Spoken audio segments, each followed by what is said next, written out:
افلا يتدبرون القرآن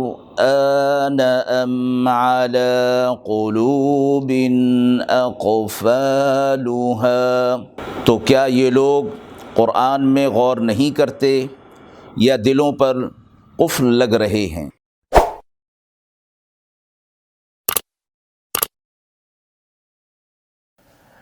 بسم اللہ الرحمن الرحیم۔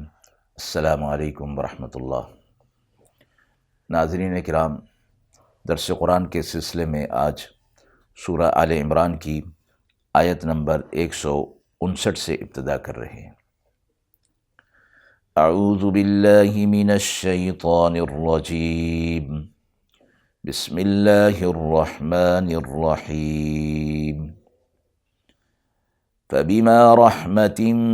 من الله لنت لهم ولو كنت فظا غليظ القلب لانفضوا من حولك فاعف عنهم واستغفر لهم وشاورهم في الأمر فإذا عزمت فتوكل على الله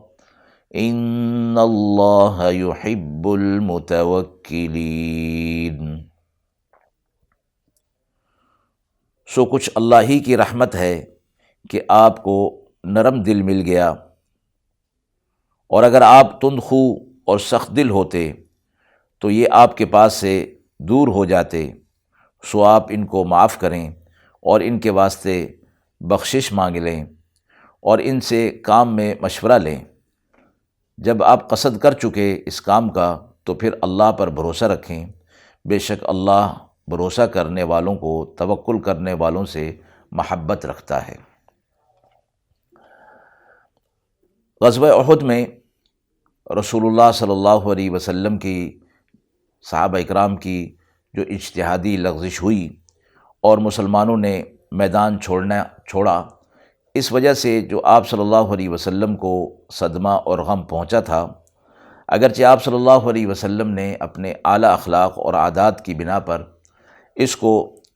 درگزر کر دیا تھا اور ان پر کوئی ملامت نہیں کی تھی اور کوئی معاملہ سختی کا بھی نہیں فرمایا تھا،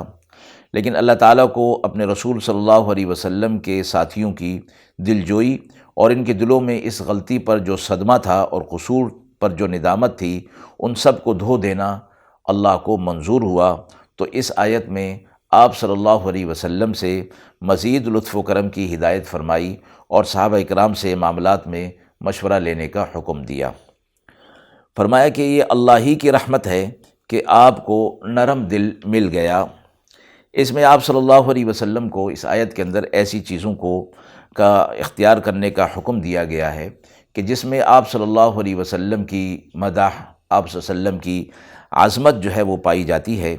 اور آپ صلی اللہ علیہ وسلم کی شان کا اظہار بھی اس کے اندر ہوتا ہے، اور کہ ہم نے آپ کو نرم دل عطا فرمایا۔ تو فبما رحمت من اللہ کے اندر یہ بات ہے کہ یہ رحمت کا اثر اور رحمت کا والا دل جو ہم نے آپ کو عطا فرمایا ہے، یہ کمال جو ہم نے آپ کو عطا فرمایا یہ آپ کا اپنا ذاتی نہیں بلکہ یہ اللہ کی طرف سے آپ کو دیا گیا ہے۔ اس کے بعد فرمایا کہ یہ نرم خوئی، دل کا نرم ہونا، اخلاق کا اعلیٰ ہونا، عفو درگزر، لطف اور مہربانی، اگر آپ کے اندر یہ نہ ہوتیں، یہ صفات نہ ہوتیں، تو آپ جو اخلاقی مرتبہ دینے کے لیے، اخلاق کو سنوارنے کے لیے اور تربیت کے لیے آپ بھیجے گئے ہیں، تو پھر یہ لوگ آپ سے اس تربیت کو حاصل کرنے کے بجائے آپ سے دور ہو جاتے، تو اخلاق اعلیٰ کا فائدہ ان کو نہ ہوتا اور وہ آپ سے دور چلے جاتے۔ وَلَوْ كُنْتَ فَظًّا غَلِيظَ الْقَلْبِ لَانفَضُّوا مِنْ حَوْلِكَ، اگر آپ تنگ دل ہوتے، سخت دل ہوتے، تو لوگ آپ سے متفرق ہو جاتے، دور ہو جاتے۔ فَاعْفُ عَنْهُمْ، آپ ان کو معاف کر دیجئے، یعنی ان سے درگزر کیجئے، اگرچہ انہوں نے اجتہادی لغزش کی تھی، اس کے باوجود بھی آپ ان سے درگزر کا معاملہ کریں، اور نہ صرف اس موقع کے لیے بلکہ اللہ رب العزت نے یہ حکم آپ صلی اللہ علیہ وسلم کو آئندہ پیش آنے والے اس قسم کے حالات میں بھی صحابہ اکرام سے درگزر کرنے کا حکم دیا، چونکہ یہ بات اگلی آیت کے اگلے حصے کے اندر بھی آ رہی ہے۔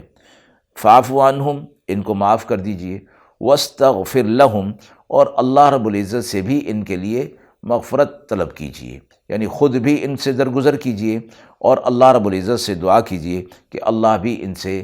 ایسے معاملات کو درگزر کر دے۔ وشاورہم فی الامر،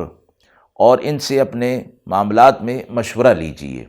فرمایا گیا کہ اس سے بھی ان کے دلوں کے اندر تسلی پائی جائے گی اور یہ آپ سے جڑے رہیں گے۔ وشاورہم فی الامر میں فرمایا گیا کہ حسب سابق اپنے فیصلوں اور کاموں میں ان حضرات سے مشورہ بھی لیا جائے تاکہ ان کی پوری تسلی ہو جائے، اور اس میں یہ بھی فرما دیا گیا کہ ان کے لیے قلب ہی میں عمل سے اس بات کا بھی اظہار کریں کہ وہ اپنے آپ کو آپ کے ساتھ مشورے کے اندر پائیں اور اس بات کی تسلی ان کے دل کے اندر پائی جائے۔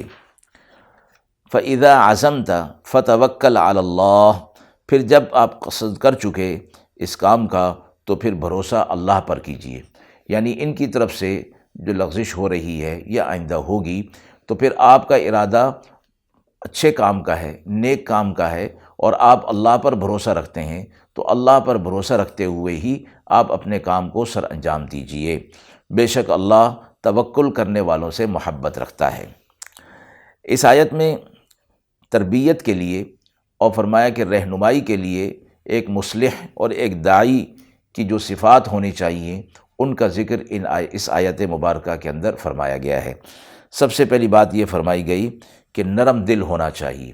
دل کے اندر سختی نہیں ہونی چاہیے، اور اس کا اظہار افعال اور اعمال سے نہیں ہونا چاہیے۔ اگر کوئی ایسی بات فرمایا گیا کہ ناگوار پیش آ جائے تو اس کا اظہار فوری نہیں ہونا چاہیے۔ ناگواری کا اظہار فوری نہ ہو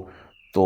نرم دل کا مطلب یہ ہے کہ اگر کسی سے کوئی غلطی ہو جاتی ہے دوران تربیت، ظاہر ہے کہ مزاج سب کا ایک جیسا نہیں ہوتا، تو ایسے بھی لوگ ہوں گے کہ جو اس طرح کی صورتحال ان سے پیش آئے گی کہ جو تنگی کا باعث ہوگی، تو فرمایا کہ تربیت کرنے والا اور مصلح داعی وہ اس بات کو برداشت کرے اور لوگوں کے مزاج کو سامنے رکھتے ہوئے نرمی کا معاملہ ان کے ساتھ کرے۔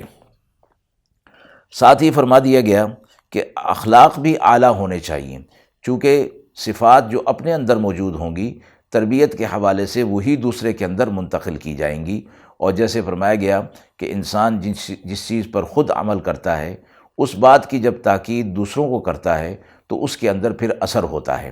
اگر خود اس پر عامل نہ ہو، عمل کرنے والا نہ ہو، اور اس بات کی تلقین اور تاکید دوسروں کو کرے، تو حدیث مبارکہ کے مطابق اس بات کے اندر اثر نہیں رہتا اور اس بات میں تاکید نہیں پیدا ہوتی۔ حضرات صحابہ اکرام اور آپ صلی اللہ علیہ وسلم کے حالات سے یہ بات متواتر جو ہے وہ معلوم ہوتی ہے، اور قرآن مجید میں بھی فرمایا گیا یا ایھا الذین آمنوا لم تقولون ما لا تفعلون، اے ایمان والو تم وہ بات کیوں کہتے ہو جو تم خود کرتے نہیں، یعنی جو تم خود کام کرتے ہو اسی بات کی تلقین آگے کرو گے تو تمہیں حق بات کی تلقین کے لیے پہلے حق کو خود جو ہے وہ اختیار کرنا ہوگا۔ اگلی صفت فرمائی معاف کر دینا، کہ دوسروں کی غلطیوں کو معاف کر دینا یہ بڑا اولو العزم کام ہے، بڑے کاموں میں سے ہے کہ غلطی ہو اور پھر اس کو معاف کر دیا جائے۔ چونکہ تربیت کے حوالے سے ہے، بعض جگہوں پر تنبیہ اور سرزنش بھی ضروری ہو جاتی ہے، لیکن فرمایا کہ اکثر جو معاملہ ہو، عموم کا معاملہ وہ معافی کا ہونا چاہیے، اور اللہ رب العزت سے بھی ان کے لیے معافی طلب کرنی چاہیے۔ اگلی بات فرمائی وشاورہم فی الامر، دلوں کو جوڑنے کے لیے اور آپس میں تعلق کو بہتر بنانے کے لیے اور لوگوں کے دلوں میں تسلی اور تشفی کے لیے کام میں ان سے مشورہ لینا، تاکہ مشورہ فرمایا گیا کہ سنت ہوتی ہے اور مشورہ جس سے کیا جاتا ہے وہ امین ہوتا ہے، اور اس کے لیے بھی فرمایا گیا کہ وہ مشورے کی بات کو ظاہر نہ کرے دوسروں پر کہ جس سے نقصان ہونے کا اندیشہ ہو۔